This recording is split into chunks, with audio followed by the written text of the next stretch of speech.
Okay, so thank you for joining us. We want to keep everybody on track and on time, so we'll get started with a portion on generation interconnection, which I'm sure is a small topic that nobody's talking about out there in the industry. So I just want to introduce myself real quick. I'm Matt Pawlowski. I'm the Executive Director of Regulatory Affairs and Business Manager for NextEra Energy Resources. Been with NextEra for about 16 years. And my job is I have kind of two teams. One does all the interconnection work, so not the actual construction work, but my team does all the applications, all the models, all the things that go to SPP in this case, or MISO or other regions. And then my other part of my job is I represent NextEra's interest in SPP and MISO. So one thing that I'll note just real quick, so you'll see my glamour shot in my bio. This is my storm haircut. I just came off storm duty for 2 weeks for Hurricane Ian, so that was a nice vacation in quotes that I had in just out of Sarasota for us. So this is my new haircut for that. So I appreciate the new look and the improved outlook on life after that kind of storm. So anyway, I'm here to moderate a panel. We're going to have this as more of a discussion, but I'm here to introduce Mike Blackwell.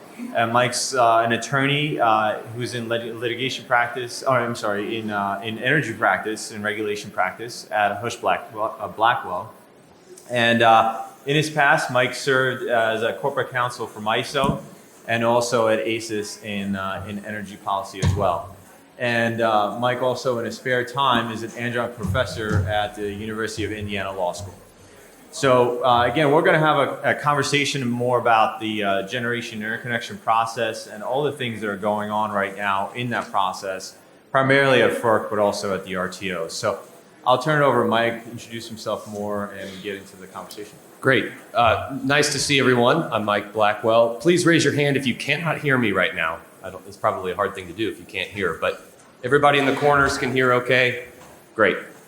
Well, thanks for the introduction, Matt. I feel like we should have armchairs and ferns, not a table, but we'll make it work. And also, I said this to you right before, but I'll say it on behalf of everyone in the room. Thanks for your service with the hurricane and the relief. It's really great. Yep, Big team effort. So yeah, we'll talk today about interconnection and transmission at the federal level and as it percolates to the states. It's a pleasant surprise to see virtually no one in the room that I know except for my colleague David Gardels. So it's great to meet you all. I look forward to talking with you afterwards. Here is the Federal Energy Regulatory Commission as it stands today. These individuals are setting policy for our industry and operating under the Federal Power Act. And by the way, part of the purpose of this presentation is hopefully to establish a common denominator in the room. So sometimes I'll talk above, sometimes I'll talk below the knowledge level of each individual. So bear with me as I do so. Chairman Richard Glick, clearly a key figure on the commission right now as chair. He's currently up for renomination. President Biden renominated him this summer, and his hearing with the Energy and Natural Resources Committee of the Senate is currently pending. It has not been scheduled by Senator Manchin. So we don't know yet whether Commissioner Glick will be the chair or still a commissioner going into 2023. This is a critical decision point for our lawmakers as Commissioner Glick has established a significant agenda of policy reform at FERC, which we'll hear in part about in the next 45 minutes. And if Commissioner Glick is not renominated, there will be a significant risk of a deadlock at FERC where we won't necessarily see as much policy development over the next 2 or 3 years as we otherwise would if there were a full five commissioner panel. This is probably the key of what we have going on at the federal level is determining whether Commissioner Glick will remain. There are some also key interests among these other 4 commissioners that will drive individual policies, again, which we'll get into more in a bit. But I just want to give you a chance to see who they are and when they came onto the commission. We will have all 4 of the remaining commissioners well into 2023, Commissioner Danley being the next to roll off to the extent that he's not renominated. Yeah, and the one thing that I want to point out on the commission side, and this is really relevant when we get into some of the individual rules that FERC is looking at and the changes that they're looking at, is you have a pretty good mix of people up there. So, for example, Commissioner Glick or Chairman Glick came from a developer, and he has a developer background, while you have some others like Commissioner Christie and Commissioner Phillips, who came from Public Service Commission. So a little bit of developer background, a little bit of FERC background with Commissioner Danley, who was a former counsel. So it's an interesting mix of different backgrounds that have come together to really lead FERC on this. Here's a timeline that shows some of the key policy and legal developments at FERC over the past 5 or 6 years as it relates to generator interconnection. We have a very active commission right now. Of course, what they're doing goes well beyond electric power, interconnection, and transmission. They also regulate gas. And there are numerous initiatives going on even still in electricity that don't relate directly to transmission. So here is a subset of the activity. And even this is an incredibly active FERC. There's a lot going on here. And we're on the cusp of policy reform. Whether that reform is impactful in addressing the problems that industry and society has identified is, in my mind, a question still to be determined. And I will take this chance to also offer my disclaimer, which I probably should have done at the very beginning. What I say here reflects my own views, is not the views of my employer or any clients.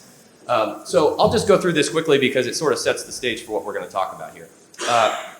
About 5 years ago, maybe a little more in terms of when it started to be designed, MISO implemented a 3-phase queue where the interconnection projects that are being studied by the transmission provider MISO are submitted into a process whereby several studies are performed in sequence to determine the impact of a project on the transmission system and identify network upgrades that need to be installed in order for that project to operate at full capacity.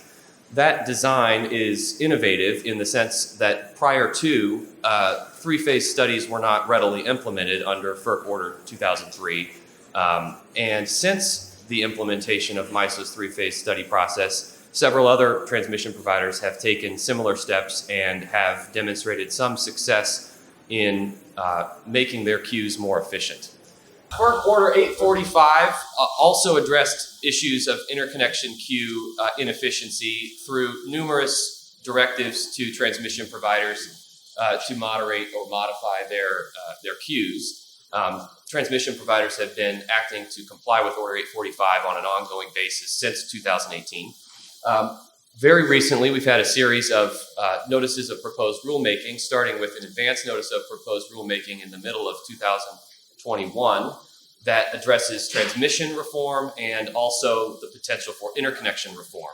That advance notice of proposed rulemaking was followed by a NOPR on transmission, which did not address interconnection, and then followed by an interconnection-focused notice of proposed rulemaking. So at this stage, if we can fast forward, we have, I should also mention the PJM queue reform. So within a matter of days of the interconnection NOPR being issued by FERC, PJM filed its queue reform effort to implement a three-phase cluster study in its transmission provider region. So those developments have happened, and now we've had comments submitted on the interconnection NOPR. We've had comments and reply comments submitted on the transmission NOPR. There's a lot going on right now. We're waiting on FERC to issue final rules on both of those initiatives. And that's really where we are today. So a bit of context for you on the regulatory activity that sort of sets the stage for what we're talking about here today. Yeah, and the interesting thing about these is that, I think there's a recognition right now that, number one, the interconnection process is really important and is relatively broken, right? I mean, I think that's what you're seeing through a lot of the NOPRs, and that's what we experience as a major developer in the United States. And we get the benefit of being in every region, almost in every state. I think we're not in Alaska right now, but we're in every state other than that. And what we're seeing is those backlogs, we're seeing those problems in real life. And that's what's holding back a lot of development. So I think a lot of these rulemakings, as Mike said, one of the busiest times in FERC's history, we're seeing recognition that that is a big problem and is being really bubbled up as something that needs to be addressed. Whether it gets addressed at FERC or it gets addressed at the RTOs like SPP or MISO, I think that's to be debated. I think there's going to be a lot more focus on SPP and MISO and other regions as a way to fix these. But at the same time, just recognizing the fact that generation interconnection is a broken process that needs to be fixed and addressed, and also that transmission build out needs to continue to take place, is very important. And that conversation has really been a very active one over the last couple months, only to be enhanced by the Inflation Reduction Act, which was issued at the federal level, as most of you probably know. That just speeds up a lot of these issues. So really, really positive discussions going on, but now it's really going to come time for the action part, and that's going to be the tougher part. Thanks, Matt. So as you may have caught a minute ago, we have an agenda for the meeting here. We're going to give a bit of a history lesson on interconnection law. It won't take us too long. And then we'll move on to talk a little bit more in depth about these NOPRs that are out right now and the eventual final rules that we all expect. And then we'll take a deep dive into a couple of the RTO transmission provider regions that is not located here. So we'll step aside from SPP and focus on MISO and PJM to give you a bit of an update on what's going on in those regions. And then take a few minutes to talk about what else FERC might be doing here in the near future. And wait, before we do that, how many people know what SPP is in the room? Just as a, okay, all right. I just want to make sure. We throw out acronyms every once in a while, and we blank looks on people's eyes go through. So I just want to make sure we know. So, okay. Good, cheers. Good audience. Great. So in terms of a quick history of how things have developed in the law for interconnection at the wholesale transmission level, in the early 2000s, FERC issued Order 2003, which followed, in the years immediately after the issuance of FERC Order 888. So FERC Order 888 was a landmark rule that essentially required the bifurcation of industry, where we now have generation and transmission operated separately. This allows for just and reasonable rates and the operation of markets. So we've had the development of RTOs through Order 2000, the creation of MISO, PJM, SPP, and others. And as a part of all of that development, there was a need to provide guidance and requirement for how these transmission providers who operate across balancing authorities and across individual utility footprints to figure out how to connect new generation to transmission in a reliable way. Order 2003 provides a framework for that exact process. And in several ways requires the process to operate and perform in a certain manner, and in other ways provides flexibility. It provided a template of sorts in large generator interconnection procedures and interconnection agreements to accompany those procedures, and also provided an ability for transmission providers to enjoy regional variation to the extent that their individual regions require a certain approach to that process. So each of the RTOs and transmission providers in non-RTO regions take Order 2003 under advisement and, of course, are adhering to its requirements, but have also, over the last 20 plus years, evolved their own processes that are unique to their own needs. So as a result of that, we have quite a diversity across the United States of how these processes occur. And if I may fast forward and kind of point to what we're dealing with in this current interconnection NOPR, FERC is somewhat wrangling all of that in, and they're standardizing once again to hopefully ensure just and reasonable and non-discriminatory rates, especially as we see, massive change in the way the system operates and the type of resources that are coming onto the system.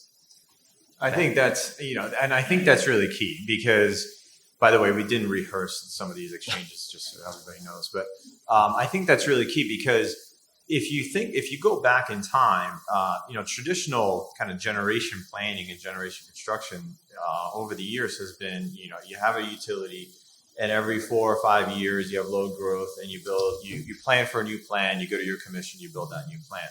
That's evolved since then. Right now, instead of building that 1,000 megawatt, whatever technology plant, you may be building 150 megawatt, whether it's whether it's battery, solar, wind, gas, whatever that is.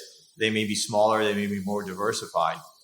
And so instead of having one queue position for that one large plant, you may have 10, 20, 30 positions. And I think that's what some of these regions have been seeing, is a lot more queue positions being brought in, a lot more studies being developed. And that's what's kind of slowed this down. The other thing that's really important with Order 2003 is that order really establishes the interconnection process. Well, the reason why that's important for example, a developer like NextEra or any other developer, is that the only way you're going to have interconnection costs, the only way you're going to know how much it's going to be, what the schedule is going to be, what the schedule is going to look like, is to go through that interconnection process. There's no other way. We have really good analytic at NextEra. We can replicate a lot of models, and it doesn't really matter, because until you get that official sign off from an SPP or MISO or whoever it is, there's no way you can interconnect. So the process itself is really important, because that's what gives us the certainty to move ahead with cost and schedule for our customers who are demanding these projects. But without it, you just can't interconnect. So that's why this process is important, and that's why the NOPRs that come afterwards are important to speed it up, to make it more efficient, and so on. Cheers. One thing, just to kind of, again, try to establish a common denominator, one thing that might be helpful to understand is exactly why these processes are slow. What is causing the delay? So there's a large volume of projects coming in and being proposed, and they're being studied by engineers. As a part of that study process, there's a project that was submitted in time period A, there was a project submitted in time period C, and a project submitted, or B, and the project submitted in time period C. And each of those studies depends on the assumptions that were built into the prior. And when projects are modified in the middle of the process, or in some cases are withdrawn, those changes change the assumptions. And they change it for the period or the study that the project was originally submitted in, and it affects those that came after. This causes the need to restudy. It causes the need to change assumptions in all of these studies and determine, from an engineering standpoint, how the system will be operated reliably. That is the fundamental of the challenge. And how do we deal with all of that is what we're talking about here. In addition to determining how we deal with the large volume of projects that are submitted. They're kind of hand in glove, but they're two different issues. Yeah, and there's also the other concept of speculative projects, and that's always like the bad word when everybody mentions it. But I want to kind of give you all a time frame for why those projects are in the queue. So right now, for example, SPP's backlog is about 5 years. So it takes them about 5 years to do the studies. So if I don't have any projects in SPP's queue at all right now, and you come to me as a customer and say, I would like a 100 megawatt wind site or whatever. The earliest that I can probably build that for you, if I don't have any positions at all in the SPP queue, is probably 27, 28. Because that's 5 years to get through the study process, and probably about another 18 to 24 months to build. That's the reality of what these delays are causing. So if I don't have any projects, or I don't have any positions in that queue at all, I'm going to tell you that it's going to take me 7 years to build that project. That's just not sustainable, and that's not something that customers will want to hear.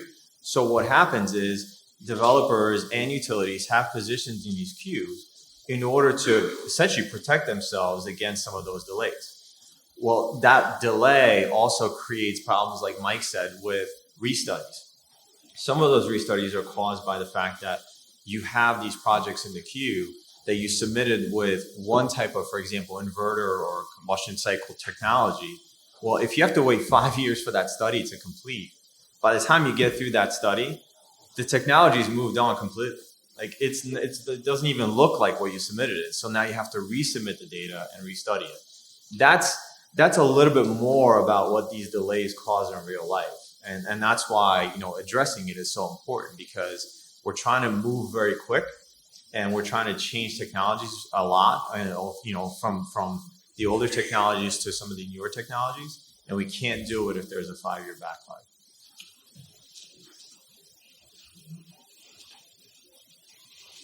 So I already mentioned all of these, but I just want to give you an opportunity to digest it again. FERC came to us with an advance notice of proposed rulemaking a little over a year ago and said, we identify a problem with the way transmission planning is performed, the way transmission costs are allocated, and the way the interconnection processes work. And we are proposing to change that. We're issuing an advance notice of proposed rulemaking to collect a record of how that problem persists and whether or not, and to make an informed decision on whether or not rates are unjust and unreasonable or otherwise unduly discriminatory.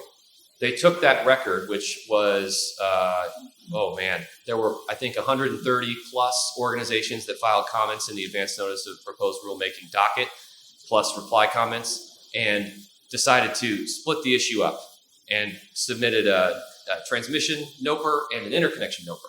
They left a few things off the table as well.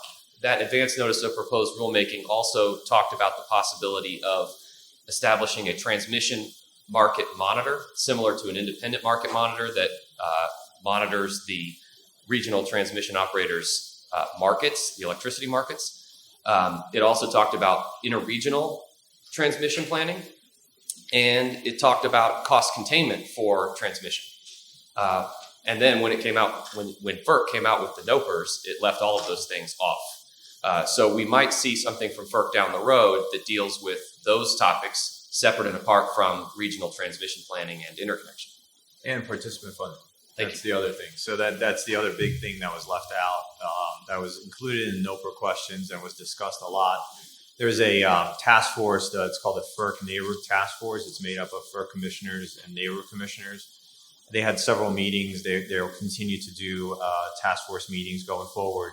But one of the big topics that was discussed there was called participant funding, which is who funds network upgrades for generation interconnection. A lot of discussion there, a lot of concepts brought up.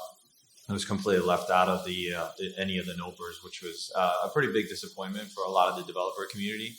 But that's something that we're hoping will come at, FERC will come at in the future.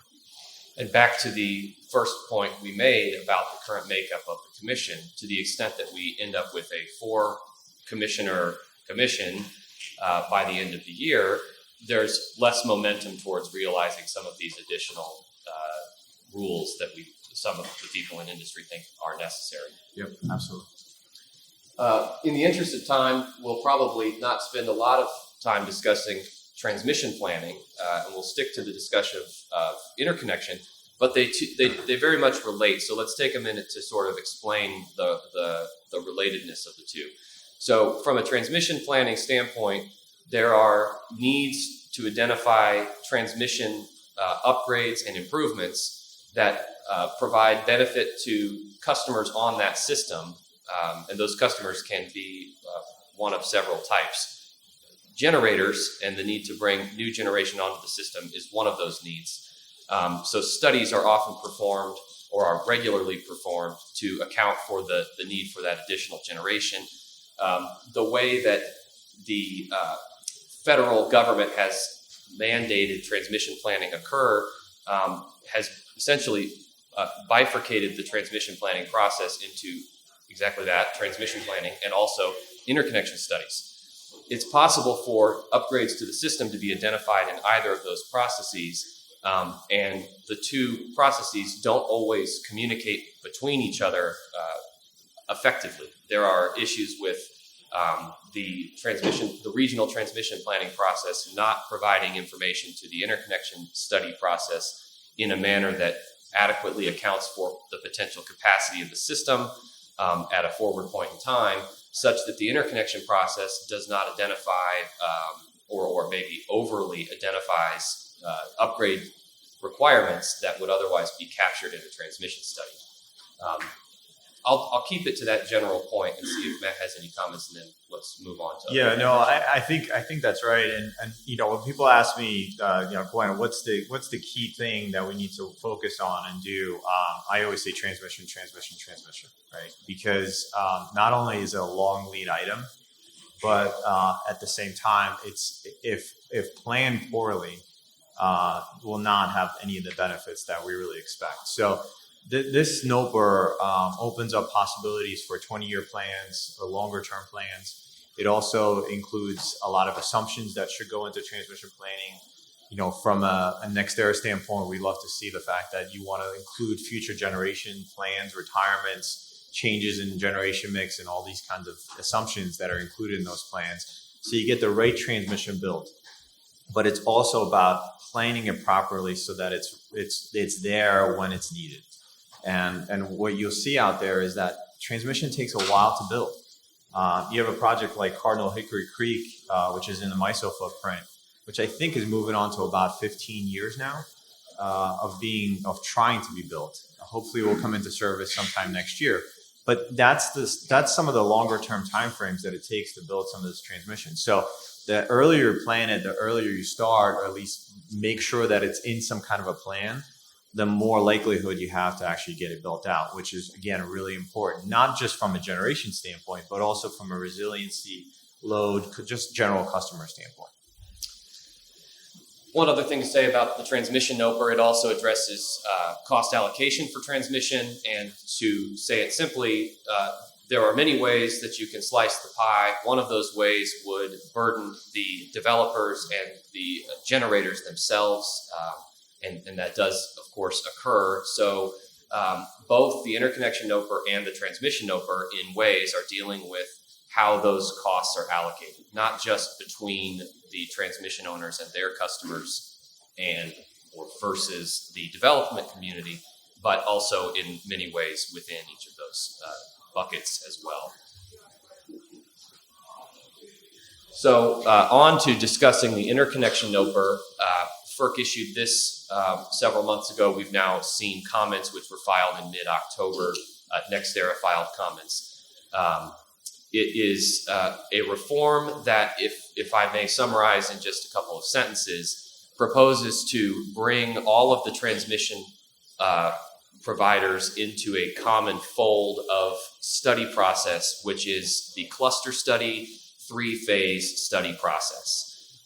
There are, of course, many other topics addressed, but that is sort of the watermark, if you will, is taking some of what we've seen in the likes of MISO and SPP, Pacificor, and requiring it of other RTOs. Matt, would you like to offer your thoughts? Yeah, I think again, it's a positive step forward, right? Because this interconnection NOPR does highlight a lot of practices that we see as good overall. So, for example, if you look at MISO's cluster with your 3-stage process, there is a lot of good there and a process that works really well from a timing standpoint. The other thing that's really big in here that's in the interconnection NOPR is affected systems. So if you don't know what affected systems is, basically if you have a project in SPP that you're studying, you may have an impact on MISO, for example, or AECI or surrounding systems, and those areas have to study for any impact. Currently, there is no time frame at all for those studies to be completed. And 2, there's really not a lot of criteria that those entities should be studying for. This interconnection NOPR puts more guidelines around that. We see that as a very big positive because right now you end up in this black hole of you have an affected system study and you don't know when you're going to get it, you don't know how it's really going to come out, you don't have the models for it, and it's kind of a very big unknown. And there's been a lot of issues recently, including there's a litigation right now at FERC by a company called Tenasca, where they essentially built a project without knowing the full affected system cost. They thought it was going to be one thing. It ended up being a whole different number, which obviously was a lot higher and a lot more kind of devastating to their business plan. And now there's a big litigation going on about that. Affected systems is a major burden on interconnection studies right now, and this NOPR does address it. Some things that are not in here that are important that we may get into a little bit too. No participant funding reform was a pretty big disappointment for us. But also the other thing that's not in here is there's nothing of using technology, right?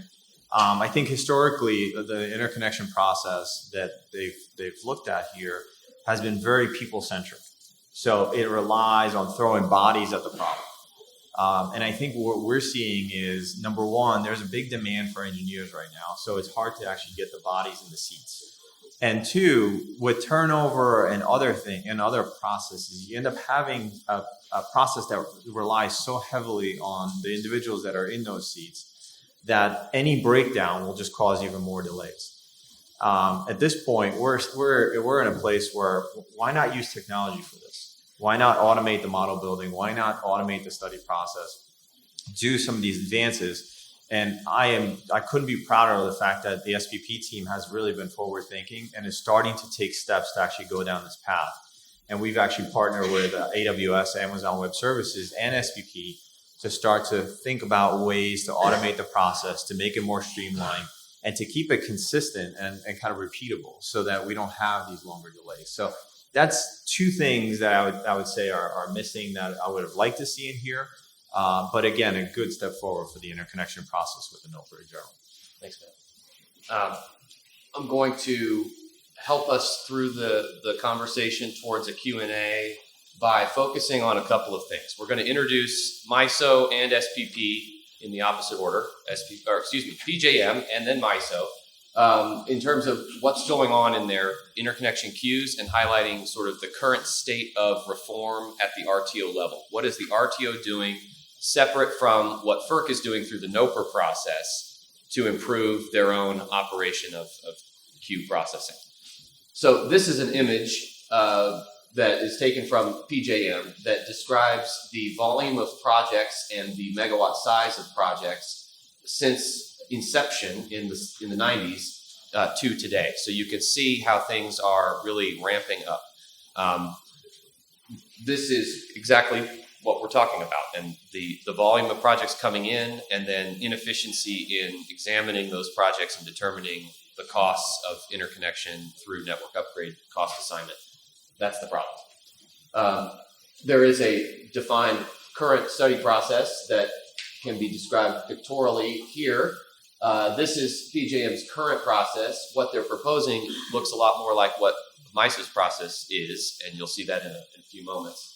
And their serial process did not work that fast. So here's the MISO footprint, and here is MISO's volume of projects currently. And if there were a potential for an operatic climax of this presentation, this would be it. Look at that.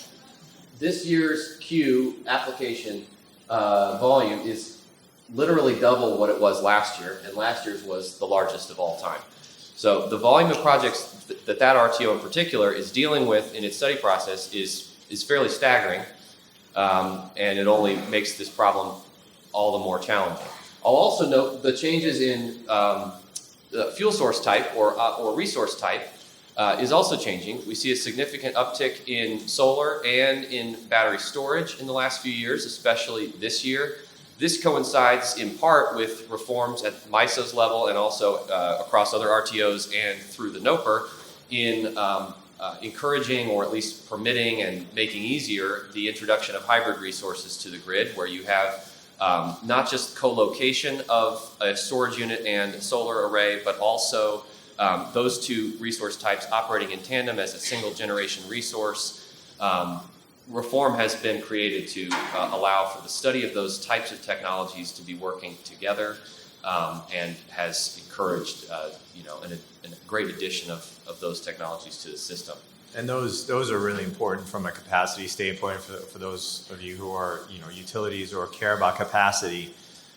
Studying hybrid resources in the way that the interconnection NOPR defines is really important.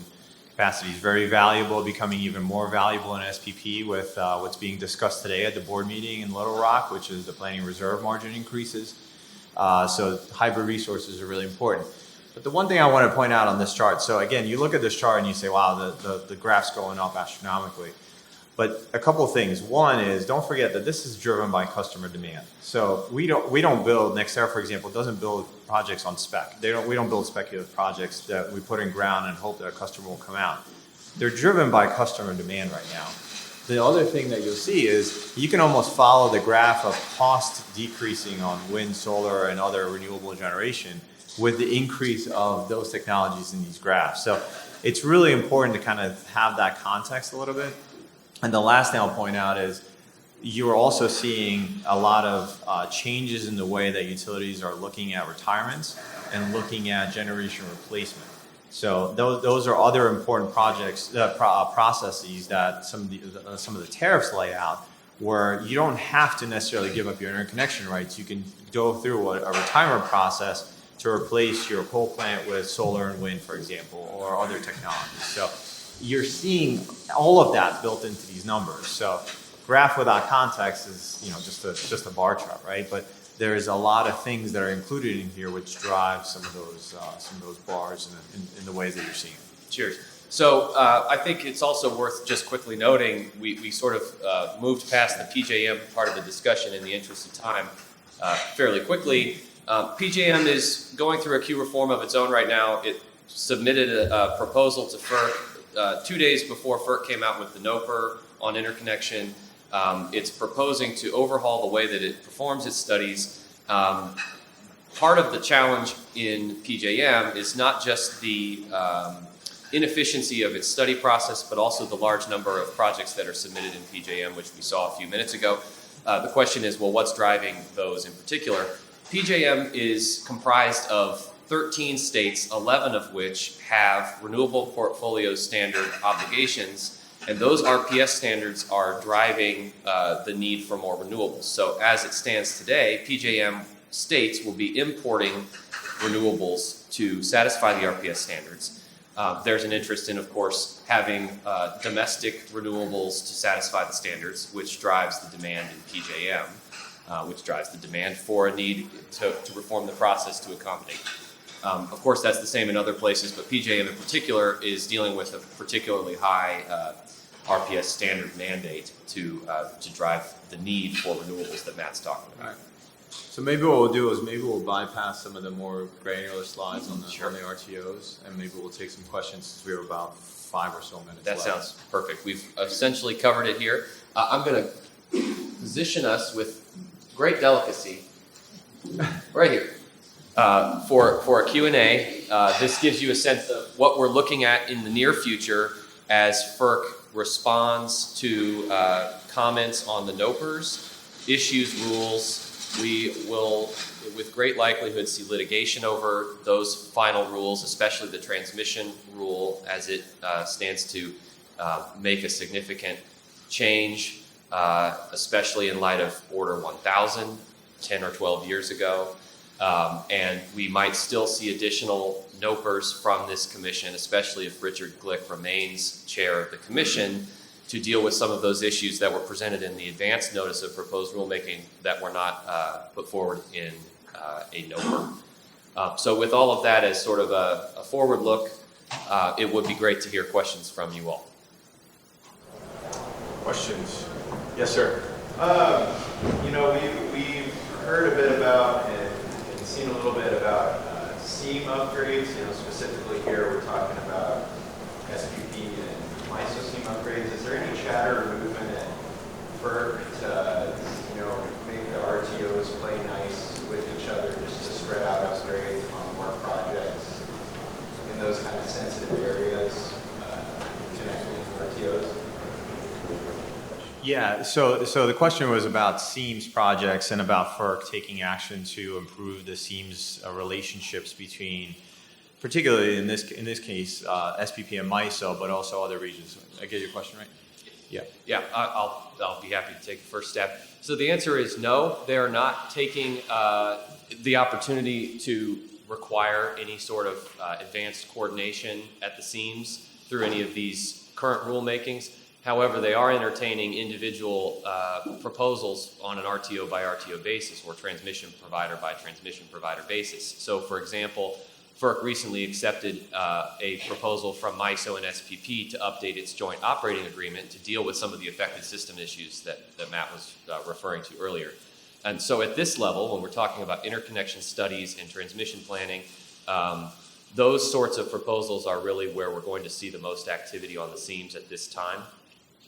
Yeah, and then what I'll add to that is, I think it was either yesterday or the day before, FERC actually issued a technical workshop notice for interregional transmission. So that will take place in a couple weeks, I think. Staff's going to gather speakers to hear more about the issues that you're talking about.